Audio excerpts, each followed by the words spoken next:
दर्शकहरू नमस्कार। एबिसी वाचमा यहाँहरूलाई हार्दिक स्वागत छ। म अनन्त अनुराग। मुलुकको राजनीति कहिले अग्रगमनका कुरा त कहिले प्रतिगमनका कुरा, यी दुई बीचमा निरन्तर चलिरहेको जस्तो देखिन्छ। देउवा सरकार निर्माण भएको लगभग 1 महिनाभन्दा बढी समय व्यतीत भइसक्दा पनि गति लिन सकेको देखिँदैन। यता सरकारले मन्त्री परिषदलाई पूर्णता दिन नसकिरहँदा सरकारको चौतर्फी आलोचना समेत भइरहेको छ। योभन्दा अगाडिको सरकारले जुन बाटो अंगीकार गरेका थिए सोही बाटो देउवा सरकारले कतै अंगीकार पो गर्यो कि भन्ने सवाल पनि अहिले हामी सडकबाट सामान्य मान्छेको मुखारबाट हामी सुन्न पाइरहेका छौं। त्यही अध्यादेश पूर्व सरकारले ल्याउँदा प्रतिगमनका आरोपहरू खेप्नु परेको थियो भने अहिले देउवा सरकारले सोही प्रकृति र प्रवृत्तिका अध्यादेश ल्याइरहँदा अझै पनि अग्रगमनकै पक्षपाती भइरहनु भएको छ। पूर्व सरकारका निवर्तमान प्रधानमन्त्री केपी शर्मा ओलीको सडकमा जमेर विरोध गरिरहेका नागरिक समाज र बौद्धिक जमात अहिले यो सरकारले हठात रूपमा संसद अन्त्य गरेर अध्यादेश मार्फत राजनीतिक दललाई विभाजन गर्न सहज बनाइदिने नियत र नीतिको बारेमा नागरिक समाज र बौद्धिक जमात पनि चुप्पी साधेका छन्। मुलुकको राजनीति कुन बाटोबाट अग्रसर भइरहेको छ, केही आयामहरू, केही यसका बाछिटाहरू बिस्तारै बिस्तारै पर्दा खुल्दै गएको हो कि जस्तो संकेतहरू देखिन थालेका छन्। संवाद गर्नेछौं केही कुरालाई चाहिँ फरक कोणबाट नेकपा एमालेको विभाजनको श्रृंखलाको बारेमा, नेपाली कांग्रेसका सभापति शेरबहादुर देउवाको नेतृत्वमा बनेको सरकारको आगामी रणनीतिक विषयमा र चौतर्फी रूपमा राजनीतिक दलहरू भित्र देखिएको मतभिन्नता र पछिल्लो समय राष्ट्रिय राजनीतिमा एउटा नयाँ बहस जुन छिडिएको छ, समाजवादी केन्द्र बनाउने लगायतका विषयमा हामी संश्लेषण र विश्लेषण गर्नेछौं। हामीसँग संवादका लागि भर्चुअली जोडिनु भएको छ राजनीतिक विश्लेषक स्तम्भकार सोमत घिमिरे सर। कार्यक्रममा उहाँलाई स्वागत गरौँ। सोमत सर, कार्यक्रममा स्वागत गर्न चाहन्छु। धन्यवाद। बाहिरबाट सडकबाट अहिले मुलुकको राजनीतिलाई हेर्दै गर्दा चाहिँ कस्तो देखिएको छ, कस्तो आकारमा राजनीति अगाडि बढिरहेको देखिन्छ र कुन दिशातर्फ मुलुकको राजनीतिले चाहिँ बाटो तय गर्ने दिशा पक्रेको छ? अहिले राजनीति खासमा भन्ने हो भने धेरै शेरबहादुर देउवाले आफ्नो गाडीलाई स्पिडमा लैजान सक्ने त्यो लक्षण देखिँदैन। उहाँले प्रारम्भमै केही मन्त्रीमण्डलको पूर्णता दिन सक्नु भएको छैन र दिएको मन्त्रीमण्डलमा पनि स्वार्थ समूहहरू हाबी भए भन्ने जुन प्रकारले देखिया छ त्यसले राजनीति धेरै द्रुत गतिमा अगाडि पोजिटिभली गएको छैन। तर एउटा पक्ष के छ भने संसद ओलीजीले जुन संसद पटक पटक विघटन गर्न खोज्नु भएको थियो, विघटन गर्नुभयो। लोकतन्त्रमा संसदलाई जोगाउनु पर्ने बाध्यता जुन थियो अब त्यो चाहिँ शेरबहादुरजीबाट नहुने आशा गर्न सकिन्छ। संसद रहने आवधिक निर्वाचनको कुरा चाहिँ शेरबहादुरले व्यवस्थापन गर्न सक्नुहुन्छ भन्ने लाग्छ। अरू धेरै त्यो अहिलेको राजनीतिमा धेरै सकारात्मक परिवर्तन होला भन्ने ठाउँ चाहिँ कमजोर छ जस्तो लाग्छ। तपाईले भने जस्तै संसद बारम्बार विघटन नहुने, संसद विघटन नहुँदा पनि राजनीतिक भड्खालोमा जाने सम्भावना त ज्यूका त्यो रहेको देखिँदैन र सर? ओली सरकार हुँदा संसद विघटन गर्दा प्रणालीका कुरा, लोकतन्त्रका कुरा, राजनीतिक नीति र नियतका कुराहरूसँग जोडेर एउटा व्याख्या र विश्लेषण गर्न सकिन्छ। तर संसद रहँदा पनि राजनीतिक भड्कालो, राजनीतिक खिचातानी, राजनीतिक एक किसिमको अन्योलता र अस्थिरता त मुलुकमा कायम रहने जस्तो देखिँदैन।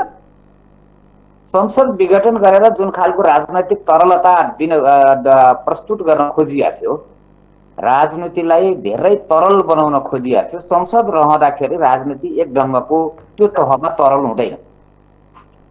तर प्रश्न कहाँनिर हो भने संसद हुने बित्तिकै, संसद जोगिने बित्तिकै मुलुकमा कायापलट हुन्छ त्यो पनि होइन। तर मैले अहिले जम्मा दुईटा कुरा भन्न खोजेको छु। एउटा संसदको हिसाबले शेरबहादुरले केही गर्नु नहोला भन्ने गर्न सकिन्छ विचार, र अर्को यो संघीयताको मामला जुन छ, संघीयताको मामलामा ओलीजी अलि अनुदार हुनुहुन्थ्यो। अलिकति पाए हिन्दू धर्मलाई अगाडि बढाउने, संघीयतालाई नाच्न मास्न पाए अलिक खुसी हुने जुन ढङ्गको उहाँको प्रवृत्ति थियो, ती दुईटा प्रवृत्ति चाहिँ अहिले आउँदैनन् होला शेरबहादुरजीकोमा।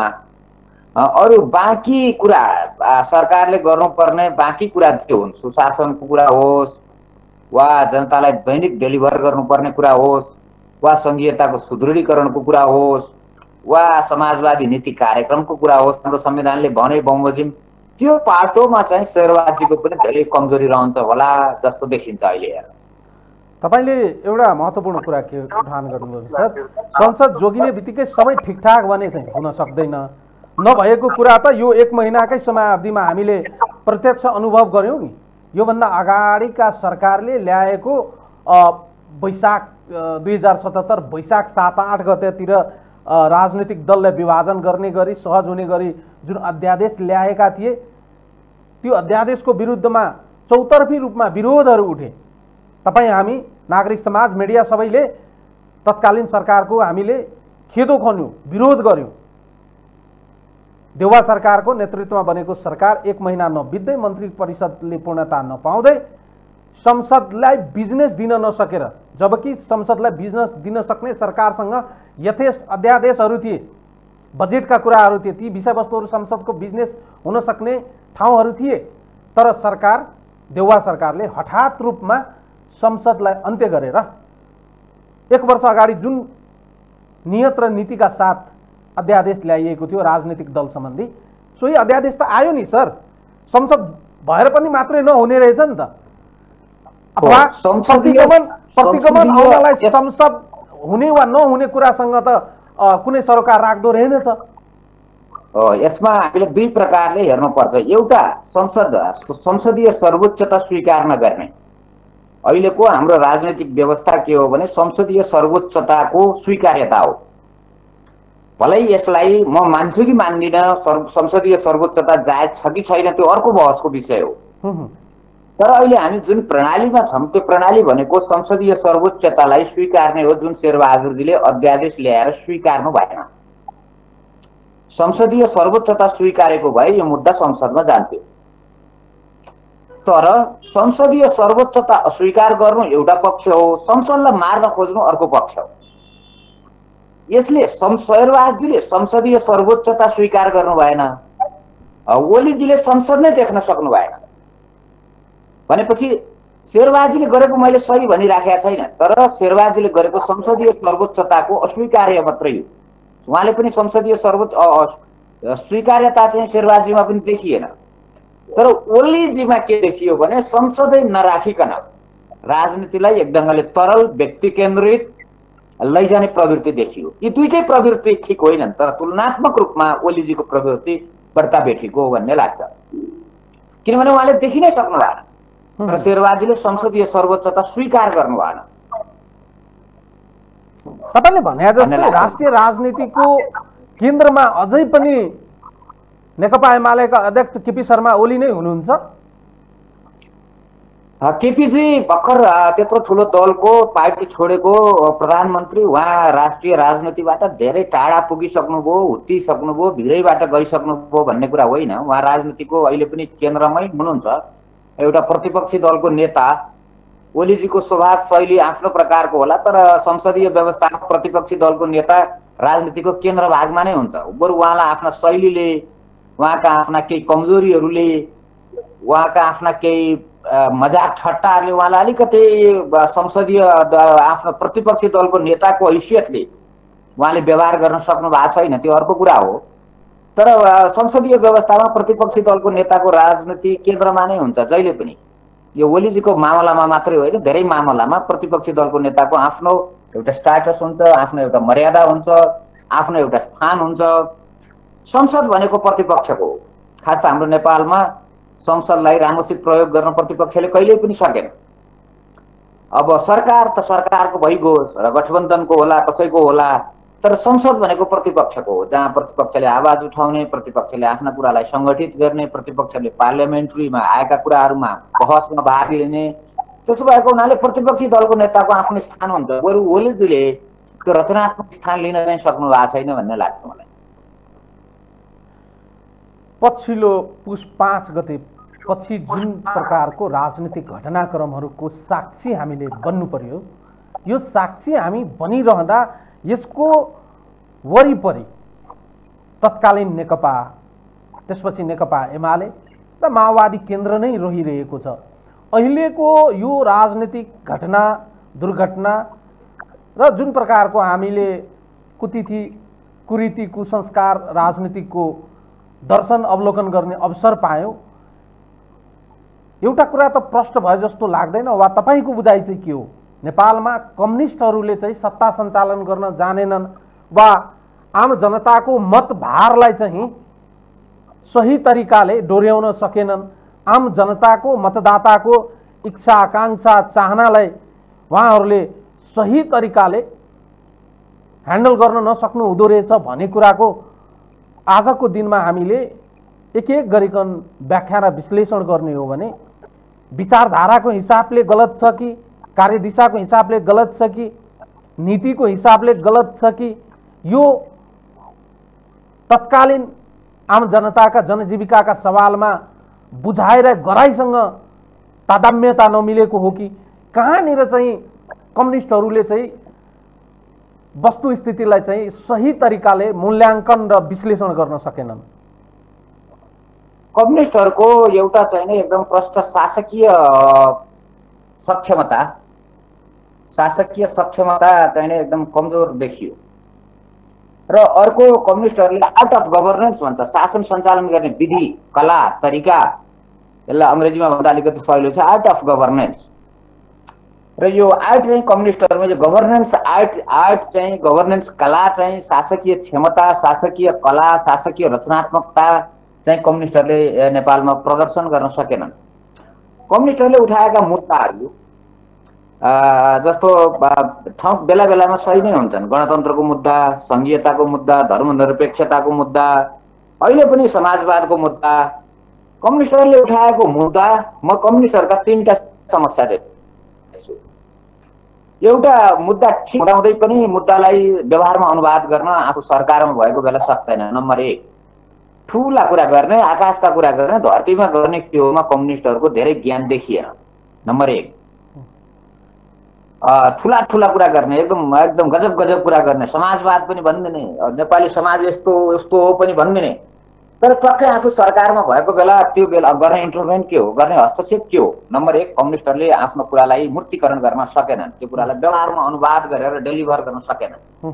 त्यो 64 मा माओवादीले जितेपछि पनि त्यो गर्न सकेन। र ओलीजीको बीटीआई लगभगको सरकारले त्यो जन दिशामै गए। एउटा कम्युनिस्टहरूको कमजोरी त्यहाँनिर छ। दोस्रो, कम्युनिस्टहरूले आफ्नो सिद्धान्त अनुसार कुन रणनीति, कस्तो प्रोग्राम लाई गर्ने भन्नेमा कम्युनिस्टहरूको जुन एउटा आफ्नो प्रकारको ज्ञान छ, त्यो प्रकारको ज्ञानले मात्रै भन्दा पनि अलिकति थिमेटिक सैद्धान्तिक ज्ञान, शिक्षामा के, स्वास्थ्यमा के, कृषिमा के भन्ने टाइपको त्यो समाजलाई फुटाएर त्यो दिशामा आफ्नो काम गर्न सकेन। र तेस्रो, कम्युनिस्ट पार्टीभित्रको अन्तर्द्वन्द्व जुन प्रकारले नेपालमा देखिरहेछ, त्यो अन्तर्द्वन्द्वले कम्युनिस्टहरूलाई आफ्नो सरकार पार्टी बीचको सम्बन्ध, हुन त यो कम्युनिस्टको मात्रै होइन, नेपाली कांग्रेसको पनि इतिहासदेखि हो, तर कम्युनिस्टहरूको पनि पार्टी र सरकारको बीचको सम्बन्ध के हो, सरकारमा भएको बेला पार्टी कार्यकर्ताहरूको काम कर्तव्य के हो, सरकारमा भएको पार्टीको काम के हो भन्ने चाहिँ कुरा एउटा पार्टीसँगको सम्बन्ध पनि डिफाइन हुन सकेन। र चौथो, कम्युनिस्टहरूले आफूले पुग्न खोजेको कहाँ हो, यो एकदम धेरै टाढाको लक्ष्य भएर भएन। दिनदिनै अलिअलि गर्दै गर्दै गर्दै पुग्ने कहाँ हो भनेर दिनदिनै गर्ने कहाँ हो बीचको जुन खाडल हो, त्यो खाडलमा कहिल्यै काम गर्न सकेन। त्यसो भएको हुनाले नेपालमा कम्युनिस्टहरूको मैले भन्नु पर्दाखेरि आर्ट अफ गभर्नेन्स, शासन कौशलता चाहिँ कमजोर देखियो भन्ने भन्छु।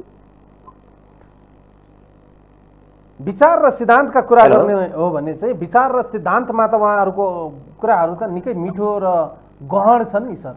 राजनीतिक शास्त्रको आधारमा त उहाँहरूले उठान गर्नुभएका विषयवस्तुहरू आम जनताका विषयवस्तुहरू कम्युनिस्टहरूले खालि विचारका कुरा गरेर, गोष्ठीका कुरा गरेर, सिद्धान्तका मात्रै कुरा गरेर कम्युनिस्टहरूले सुख पाउँदैनन्। किनभने मुलुकको जनमत कम्युनिस्टहरूको पोल्टामा 2 पटक परिसक्यो। मनमोहनको सरकारलाई नगन्य हो भने मुलुकमा 2 पटक कम्युनिस्ट सरकार जनताले बनाइसके अथवा जनताले मत दिए।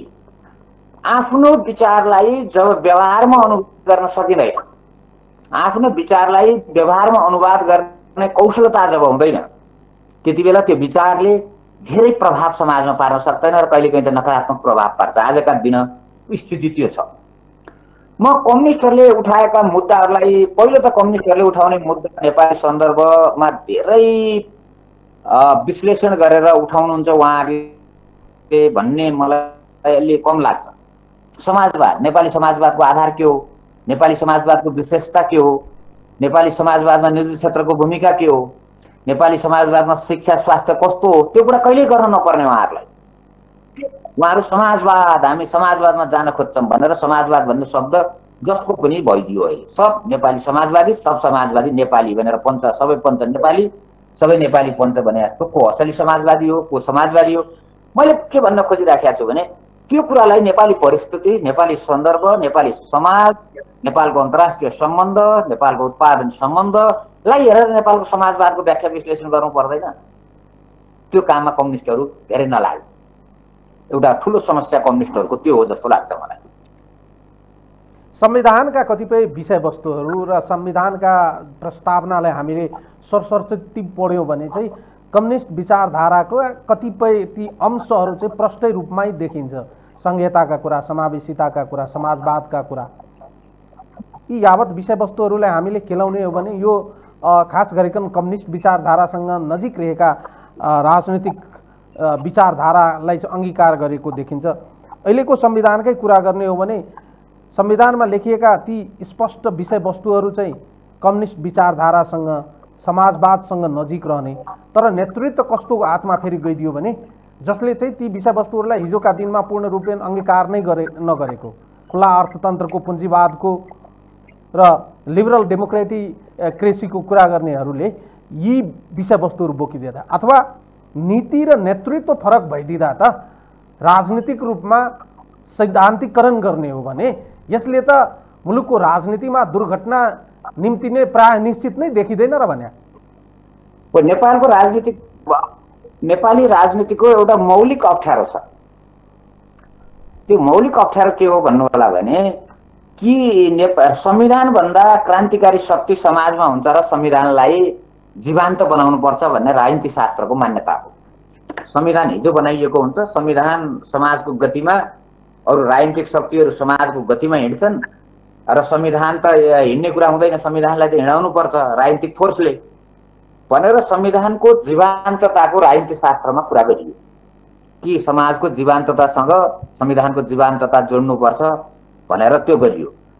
तर नेपालको मौलिक समस्या के हो भन्नु होला भने संविधान भन्दा पनि राजनैतिक दलहरू एक कदम पछाडि छन्। 2 थरी राजनीतिक दलहरू छन्, 3 थरी। एक थरीलाई यो संविधान बढ्ता चाहिँ हुँदै हुँदैन भने क्रान्तिकारी लागेको छ।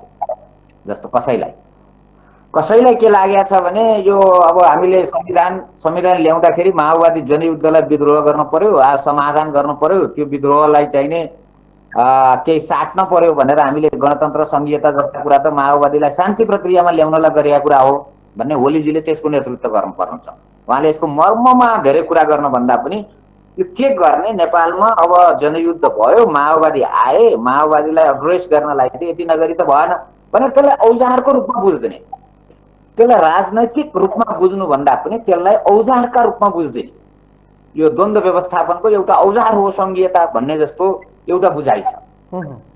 र हिजोको एउटा शक्ति मधेसवादी माओवादी जसले संघीयतालाई अलिकति उठाए, जसले संघीयतालाई राम्रैसँग उठाए एक ढङ्गले, तर आज उहाँहरू त्यो मुद्दामा आफू अडिएर संघीयताको सुदृढीकरण, संघीयताको व्यवस्थापन, संघीयताको ल्याक, समाजवादी कार्यक्रममा उहाँहरू पनि लाग्नुहुन्न। भनेपछि एक ढङ्गले संविधान र राजनीतिक नेतृत्व बीचको अन्तर्विरोध छ। खास गरी कमल थापाजीसँग त्यो अन्तर्विरोध छ, ओलीजीसँग त्यो अन्तर्विरोध छ, शेरबहादुरजी यो अन्तर्विरोधमा धेरै नरुचाउने भएको हुनाले उहाँको के हो जस्तो छ। र प्रचण्डजी, उपेन्द्रजीहरू यो मामलामा कसिएर यो संविधान, यो संघीयता, यो समाजवादको कार्यक्रम नीति निर्माणमा अग्रसरता देखाउनै सक्नुहुन्न वा देखाउनुहुन्न, उहाँहरूको अनिच्छा देखिन्छ। त्यो हिसाबले चाहिँ अप्ठ्यारो, यो मैले भन्ने गरेको छु कि नेपालको यो समस्या मौलिक हो जस्तो लाग्छ मलाई, जो संविधानै अगाडि छ। तपाईले भने जस्तै धेरै लामो चाहिँ जानु पर्दैन, पछाडी फर्केर माध्यमबाट वा अरू माध्यमबाट भइरहेको कुरालाई पनि नेपालको अहिलेको राजनीतिक दिशा भनेको त कटौतीमा गयो जस्तो लाग्छ मलाई त। तपाईले भने जस्तै सर धेरै पछाडी नफर्कौं, केपी शर्मा ओली सरकारको नेतृत्वमा रहिरहनु हुँदा मुलुकमा राजनीतिक ध्रुवीकरण सुरु भयो। केपी शर्मा ओलीको इतर शक्तिहरू अथवा उहाँको विपक्षमा तत्कालीन अवस्थामा रहनुभएका शक्तिहरूको गठबन्धनको दृष्टिकोण र विचारधारालाई हामीले एक एक गरी केलायो भने त्यो गठबन्धन त एक किसिमले चाहिँ एकदमै पातलो सिन्कोले जोडिएको जस्तो देखिन्छ। संविधान रक्षा गर्ने कुरा गर्ने, प्रणाली रक्षा गर्ने कुरा गर्ने, संविधानलाई अन ट्र्याक ल्याउने कुरा गर्ने, तर शक्तिहरू कस्ता कस्ता भइदियो भने उपेन्द्र यादव यो संविधान पुनर्लेखन गर्नुपर्ने, यो संविधान खारेज गर्नुपर्ने, यो संविधान संशोधन गर्ने माग गर्ने शक्ति हुनुहुन्थ्यो। चित्रबहादुर केसीको लाइनलाई हामीले दृष्टिकोणको आधारमा व्याख्या गर्ने हो भने सिधै भन्न सकिन्छ उहाँ संहिताले मुलुकलाई धरापमा पार्छ, संहिता खारेज हुनुपर्छ माग गर्ने शक्तिको रूपमा हामी व्याख्या र विश्लेषण गर्न सक्छौँ। माओवादीको एङ्गलबाट हेर्दा चाहिँ माओवादीले संहिता र समावेशिता जसरी भए पनि रक्षा गर्नुपर्ने लाइनमा चाहिँ अलिकति अरूभन्दा चाहिँ बढी चाहिँ जोरदार रूपमा माग उठाएको देखिन्छ। नेकपा एमालेको हकमा कुरा गर्ने हो भने संहिता एका थरीलाई चाहिने, अर्को थरीलाई त्यही कुरा चाहिँ घाँडो भइराखेको जस्तो देखिन्छ। नेपाली कांग्रेसलाई भए पनि ठिक नभए पनि ठिक जस्तो कुरा लागेको देखिन्छ। सामान्य रूपमा हेर्दा त प्रतिगमन र अग्रगमनको बीचमा मुलुकलाई लैजाने कुरा त केवल पातलो सिन्को र धागोले बाँधे जस्तो देखिँदैन र भन्या। म तपाईको कुरालाई दुईटा हिसाबले भन्छु। एउटा यो गठबन्धन धेरै रचनात्मक रूपमा बनेको गठबन्धन होइन, यो बाध्यताले बनेको गठबन्धन हो। यो क्रिएटिभ इन्टरभेन्सनका लागि बनेको गठबन्धन होइन। यो गठबन्धन यहाँ पुकौं, यसो गरौँ, भोलि हामी मिलेर जाउँ, देशका समस्या यी हुन्, देशका अन्तर्विरोध यी हुन्, यसरी समाधान गरौँ भनेर बनेको गठबन्धन होइन। यो ओलीजीको शैलीले, ओलीजीको निरङ्कुशताले र खासमा भन्ने हो भने ओलीजीको पटक पटक संसदमाथि जुन उहाँले विघटन गर्नुभयो, संसदलाई जुन देखिसक्नु भएन, संसद विघटन नगरेको मात्रै भए पनि यो गठबन्धन बन्दैन थियो। त्यसो भएको हुनाले नम्बर 1 यो गठबन्धनको आफ्नो धेरै लक्ष्य उद्देश्य, उहाँले गठबन्धनको साझा कार्यक्रम नीति तथा कार्यक्रम त ल्याउनु भएको छ, तर त्यो धेरै रचनात्मक रूपमा यो गठबन्धन बनेको होइन। यो गठबन्धन नेपाली राजनीतिको बाध्यताको उपज हो। नेपाली राजनीतिमा ओलीजीले जे गर्नुभयो त्यसको उपज हो यो गठबन्धन, नम्बर 1। नम्बर 2, अब प्रतिगमन रोकिएको अग्रगमनतिर नगएको राजनीतिक अवस्था हो अहिले। प्रतिगमन नरोकिएको तर यथास्थितिमा अड्किएको राजनीति हो अहिले। मलाई अहिले पनि धेरै लाग्दैन शेरबहादुरजीले यो जहाजलाई धेरै अगाडि लैजानु होला भने, तर म के भन्छु भने प्रतिगमनतिर लैजानु न होला। प्रतिगमनतिर नजाने, अग्रगमनतिर धेरै नजाने स्पेस जुन हुन्छ अहिलेको राजनीतिक स्पेस त्यो हो। अर्थात् एक ढङ्गले राजनीतिमा बनिरहेको यथास्थितिवाद चाहिँ अहिले चलिराखेको र एकछिन चल्ने सम्भावना भएको राजनीतिक हो जस्तो लाग्छ मलाई। अहिले तपाईको दुईटा कुरालाई यतिमै आए। यो धेरै अग्रगमन होइन, यो प्रतिगमन रोक चाहिँ हो। तपाईकै प्रतिगमन रोकिने बित्तिकै अग्रगमन हुन्छ भन्ने राजनीति शास्त्रीहरू हुनुहुन्छ, त्यसमा मेरो भन्नु केही छैन। प्रतिगमन रोकिएर पनि यथास्थितिमा अडिन सक्छ, फेरि अग्रगमनमा लैजाने त राजनीतिक शक्तिले हो, तर अहिले प्रतिगमन चाहिँ रोकिएको बेला हो। हामी 1 वर्ष पछाडि फर्क्यौँ भने सर, जतिखेर चाहिँ माओवादी र तत्कालीन नेकपा एमाले एकता गर्ने सुरसार गरिरहेका थिए, राजनैतिक वृत्तमा एउटा शब्दले र एउटा वर्डले चाहिँ सबैलाई चाहिँ उद्वेलित बनाएको थियो र कतिमा उत्साह पनि थपेका थिए। सबैले के भनिरहेका थिए भने तत्कालीन अवस्थामा नेकपा माओवादी केन्द्रका अध्यक्ष प्रचण्डले पनि त्यही कुरामा जोड दिँदै हिँड्नु भएको थियो। अन्य कम्युनिस्ट विचारधारा बोकेका क्रान्तिकारी कम्युनिस्टहरूले पनि त्यही भनिरहेका थिए, तर त्यस्तो हुन सकिरहेको थिएन।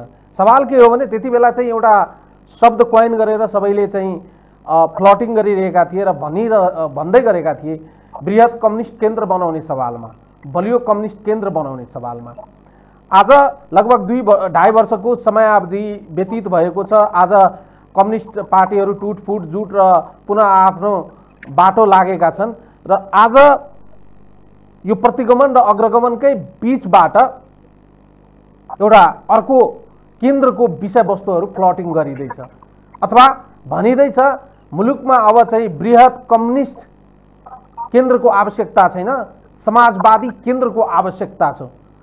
यो राजनीतिक विकास क्रमलाई हामीले चाहिँ राजनीतिक शास्त्रको आधारमा व्याख्या गर्ने हो भने यो लामो समयसम्म कम्युनिस्ट विचारधारा बोकेर राजनीति गर्ने राजनीतिज्ञहरूमा राजनीतिक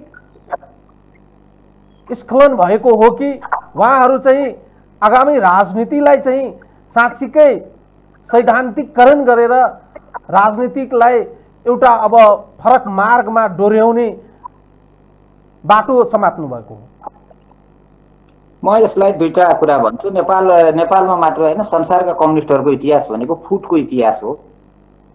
तर कम्युनिस्टहरू फुट्दाखेरि बडो चाहिँ एकताको लागि फुटेको जस्तो, कम्युनिस्ट केन्द्र एउटै बनाउने भन्ने जस्तो कहिले पनि गर्न छोड्नुहुन्न। नेपालमा मात्र होइन, बाहिर पनि उहाँहरू फुट्न बडा च्याम्पियन हुनुहुन्छ र मलाई लाग्छ नेपालमा एउटा कम्युनिस्ट पार्टी हुन सम्भावना पनि छैन। एउटा कम्युनिस्ट पार्टी एउटा कम्युनिस्ट पार्टी कांग्रेस जस्तो कम्युनिस्ट पार्टी नाम मात्रैको र एउटा कम्युनिस्ट पार्टी अलिकति वामपन्थी बास्ना आउने, वामपन्थी गन्ध आउने कम्युनिस्ट पार्टी, दुईटा कम्युनिस्ट पार्टी नेपालमा अपरिहार्य छ। एउटै कम्युनिस्ट पार्टी बन्ने भन्ने कुरा चाहिँ मलाई धेरै यो मिठो कुरा हो, यो सुन्दा बडा राम्रो कुरा हो, तर नेपालमा एउटै कम्युनिस्ट पार्टी बन्छ भन्ने मेरो विश्वास छैन आजका दिनसम्म पनि। एउटा कम्युनिस्ट पार्टी जसमा वामपन्थी गुण पनि छैन, वामपन्थी तत्त्व पनि छैन, केही पनि छैन, त्यो नेकपा मात्रै राखिदिएको एक खालले भन्यो भने ओलीजी जस्तो, अलि प्रष्ट भन्नुपर्दा ओलीजी जस्तो एउटा कम्युनिस्ट पार्टी र एउटा कम्युनिस्ट पार्टी अलिकति वामपन्थी बास्ना आएको, वामपन्थी मुद्दा बोकेको एउटा कम्युनिस्ट पार्टी मलाई लाग्छ नेपालमा दुईटा कम्युनिस्ट पार्टी बढी घटीमा जतिसुकै कुरा गरे पनि दुईटा कम्युनिस्ट पार्टीको अहिले पनि कम्युनिस्टहरू त्यही वरिपरि नै छन्, दुईटाका वरिपरि नै अरू पसलहरू चलिरहेका छन्। र अर्को जहाँसम्म समाजवादी केन्द्र बनाउने भन्ने छ, समाजवादी भनेको कार्यक्रम हो, समाजवाद भनेको कार्यक्रम हो। समाजवादका लागि आफ्नो एजेन्डाहरू मिल्यो भने उहाँहरू एक ठाउँमा आउँदा हुन्छ। त्यो अलायन्स बनाएर, गठबन्धन बनाएर, वा कम्युनिस्टको भाषामा भन्यो भने संयुक्त मोर्चा बनाएर उहाँहरू एक ठाउँमा आए हुन्छ, तर त्यो पनि उहाँहरू गर्नुहुन्छ धेरै जस्तो मलाई लाग्दैन। र नेपालको अहिले परिस्थितिले एउटा मोर्चा बन्न सक्नेसम्म चाहिँ परिस्थिति देखिन्छ। कस्तो भने ओलीजीको नेतृत्वमा एउटा मोर्चा, प्रचण्डजी माधवजीहरूको एउटा मोर्चा र ती दुईटा मोर्चाको अलायन्स चाहिँ हुन सक्ने चाहिँ त्यहाँसम्म देखिन्छ।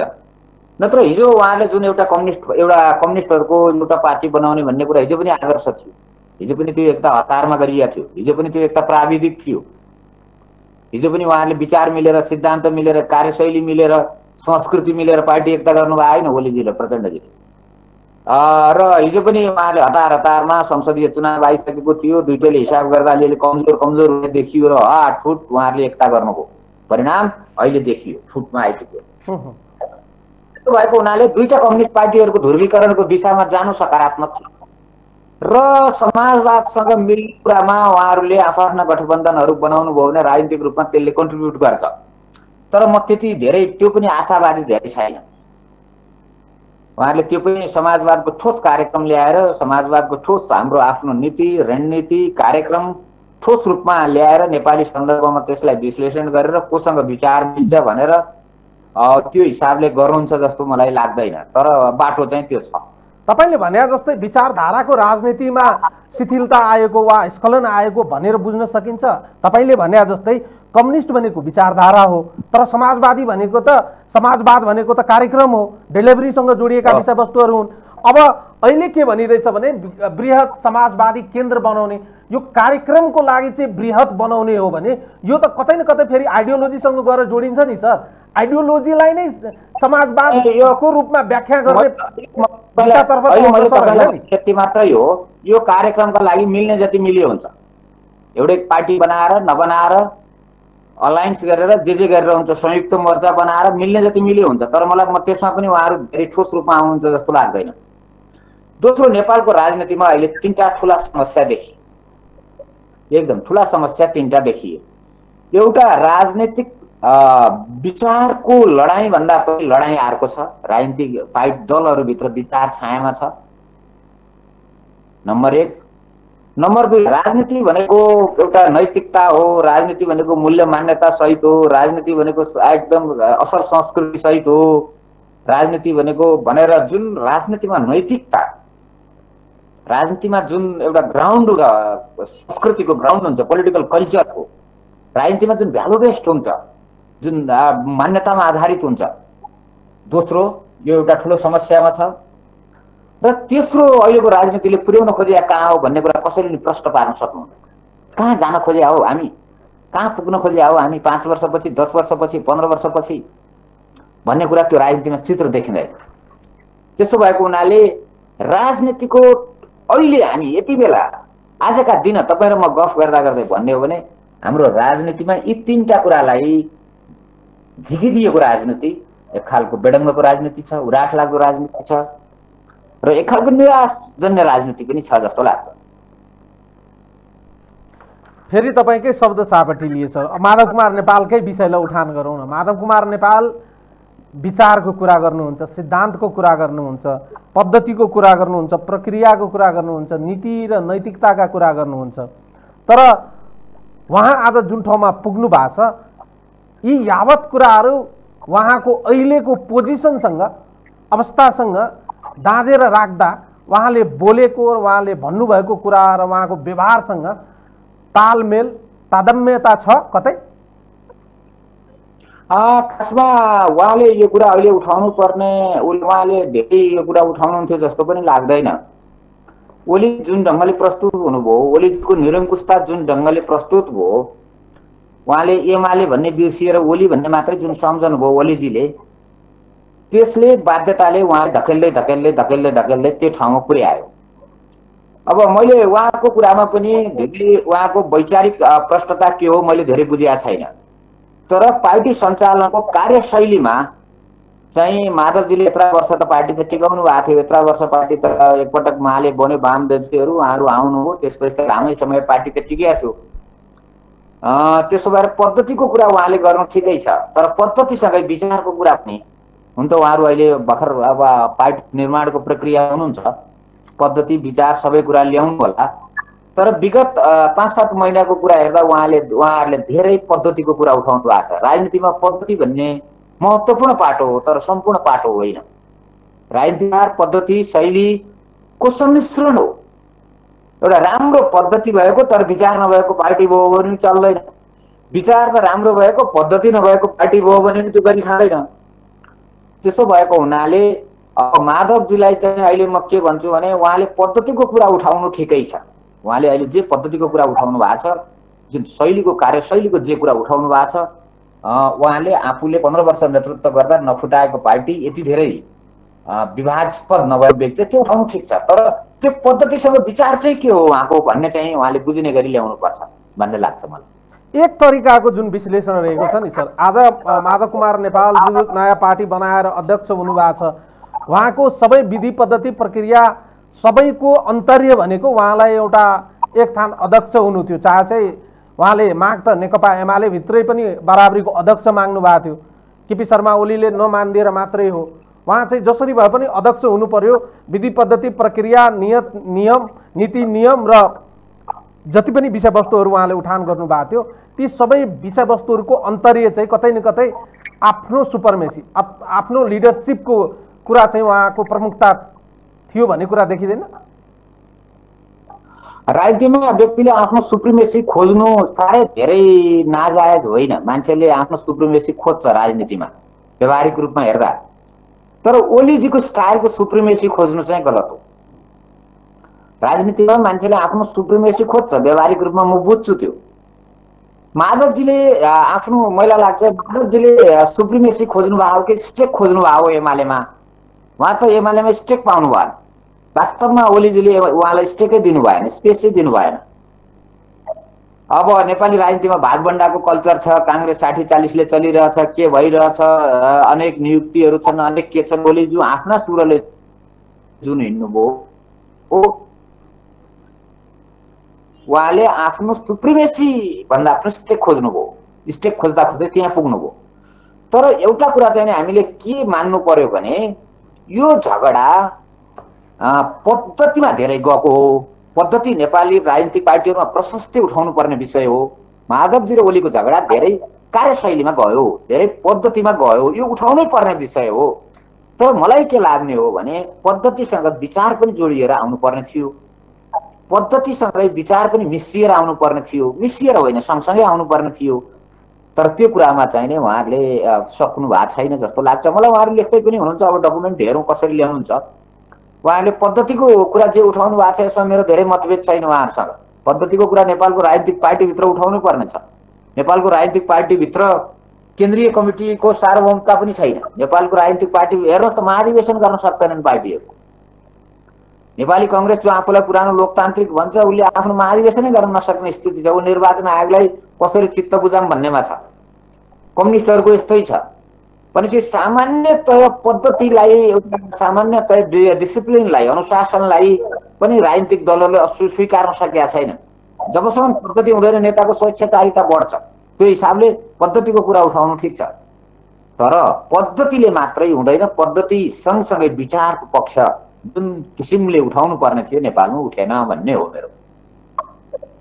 तपाईकै शब्द फेरि सापट्टि लिएर सर माधव कुमार नेपालजी अहिले जहाँ पुग्नु भएको छ, जुन विषयवस्तुहरू उहाँले बाहिर ल्याउन खोज्दै हुनुहुन्छ, जुन विषयवस्तुहरू र आरोपहरू नेकपा एमालेका अध्यक्ष केपी शर्मा ओली माथि लगाएर चाहिँ उहाँ अहिले अल्गिनु भएको छ, उहाँसँगै रहनुभएका दोस्रो तहका थुप्रा नेताहरू पुनः चाहिँ मूलधारमै फर्किने निर्णय गर्नु भएको छ। माधव कुमार नेपालको लागि जनता सामु गएर यो विभाजनलाई जस्टिफाई गरेर जनतालाई कन्भिन्स गर्न सकिने पर्याप्त ठाउँ देखिन्छ राष्ट्रिय राजनीतिमा? अब यो राजनीतिक स्पेसलाई चाहिँ नै तपाईको के हो भने राजनीतिक क्याडरहरूले कसरी प्रयोग गर्छन्, कुन रूपमा प्रयोग गर्छन् भन्ने हो। प्रयोग भनेको मैले के भनिरहेको छु भने अब माधव नेपालहरूले आफूलाई विचारका रूपमा कसरी संगठित गर्नुहुन्छ, पद्धतिका रूपमा कसरी संगठित गर्नुहुन्छ, जनताकामा जाने उहाँहरूको अप्रोच शैली के हुन्छ, नेपाली समाजवाद आदि उदी कुराहरूलाई अहिलेको संविधान संघीयतालाई उहाँहरूले कसरी व्याख्या विश्लेषण गरेर जनताकोमा जानुहुन्छ। खाली उहाँहरू ओलीलाई गाली गरेर मात्रै जानुभयो भने वा ओलीलाई गाली गर्न मात्रै जनता कहाँ जानुभयो भने जनताले त्यो धेरै सुन्नेवाला छैन। किनभने एउटाले एउटालाई गाली, एउटाले एउटालाई गाली गर्छ। तर रचनात्मक कुरा लिएर जानुभयो भने 3 वर्षमा नेपालमा जुन लथालिङ्ग भयो, नयाँ संविधानपछि जुन बाटो नेपाल जानुपर्ने थियो त्यो बाटोमा नेपाल गएन भनेर एउटा वैचारिक संश्लेषण सहित नयाँ अलिकति विचारलाई संगठित गरेर जानुभयो भने नेपाली समाजमा विचारको धेरै ठुलो खडेरी आएको छ। नम्बर 1। नम्बर 2, अब अहिले सबलाई थाहा छ नेपाली राजनीतिमा मूल्य मान्यता भन्ने कुरा चाहिँ गयो है भन्ने। व्यापारीलाई टिकट दिएका छन्, व्यापारीले चुनाव लडेका छ, व्यापारीले जितिया छ, हिजोसम्म नामै नसुनेका मान्छे आज आछ, मन्त्री भएछ वा के भएछ। मैले के भन्न खोजिरहेको छु भने अर्को पार्टीको कार्यकर्ताहरूको सार्वभौम सत्तालाई उहाँहरूले कसरी सुरक्षित गर्नुहुन्छ। एउटा पार्टी आफ्नो पार्टीभित्र आफ्नो कुरा राख्न सक्ने, आफ्नो सुरक्षा देख्ने र आफ्नो कुरा लिएर बोल्न सक्ने पार्टी क्याडरहरू हो। पार्टीको क्याडरहरू हो समाजमा जाने। नेतृत्वले त पार्टी क्याडरलाई प्रशिक्षित गर्ने, त्यसो भएर पार्टी क्याडरहरूलाई उहाँले कसरी मोबिलाइज गर्नुहुन्छ, कुन विचारका आधारमा, कुन शैलीका आधारमा।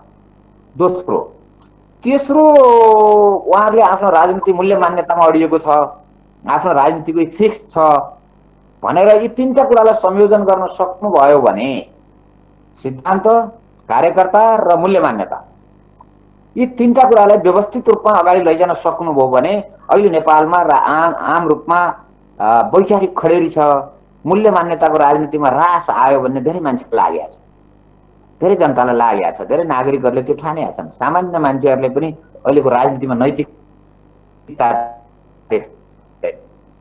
यी तीनटा कुरालाई लिएर जानुभयो भने उहाँहरू संसदीय हिसाबले कत्रो आकारमा हुनुहोला, कत्रो जित्नु होला त्यो मेरो कुरा होइन, तर उहाँलाई राजनीतिक स्पेस चाहिँ छ मात्रै भन्न खोजेको मैले। एक दुईटा प्रश्न अझै छ, म सरलाई गरेर बिट मारौँला। ठ्याक्कै अहिले चाहिँ पोजिसन कस्तो भइदियो भने राजनीतिक दलहरू केपी शर्मा ओली विरुद्धको गठबन्धन बनाइरहँदा एउटा विशिष्ट परिस्थितिमा चाहिँ एउटा विशिष्ट खालको गठबन्धन बन्ने स्थिति बन्यो र उहाँहरू चाहिँ एउटा विशिष्ट खाले गठबन्धनको आधारमा एक ठाउँमा उभिनुभयो। तर यहाँबाट अझै राजनीतिक एक स्टेप अगाडि बढ्ने स्थिति छ, अथवा घटीमा बढीमा 17-18 महिनापछि मुलुक चाहिँ कमिङ इलेक्सनको लागि जानुपर्ने बाध्यात्मक स्थिति छ।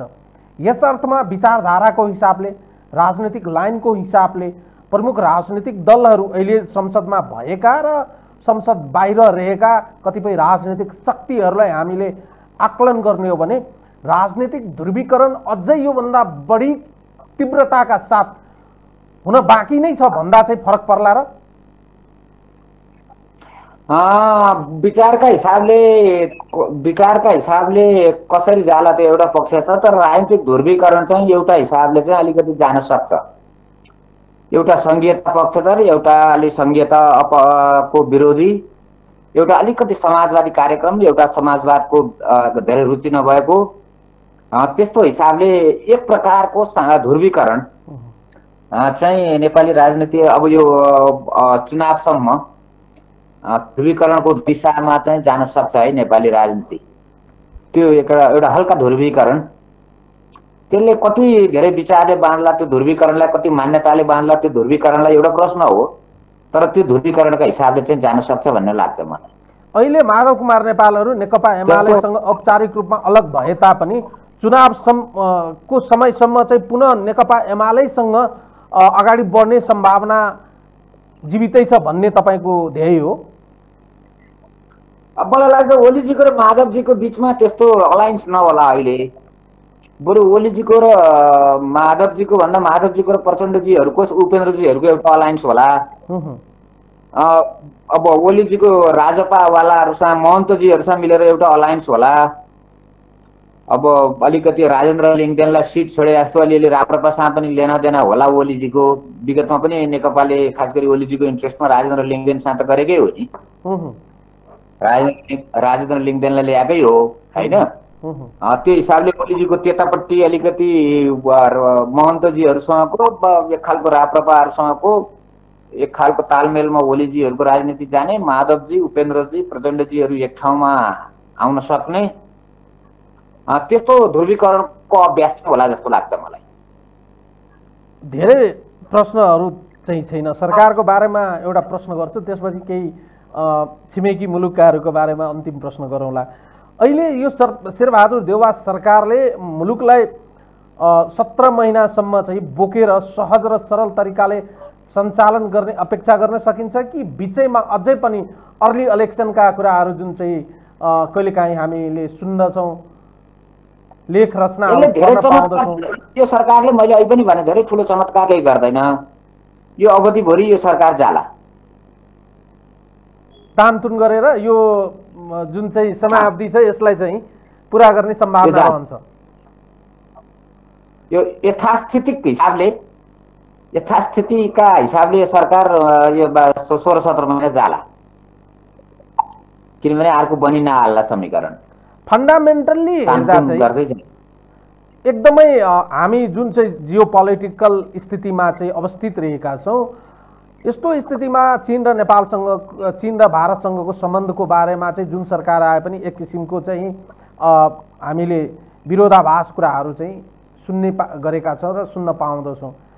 केपी शर्मा ओलीको सरकारलाई प्रचण्डजी, माधव कुमार नेपाल, त्यसै गरी शेरबहादुर देउवा लगायतलाई दक्षिणपन्थी भए जुन किसिमका आरोपहरू लगाइरहेका थिए, आज शेरबहादुर देउवा आउँदा फरक तरिकाको, त्योभन्दा फरक स्थिति छ कि सोही बाटोमा अग्रसर छ?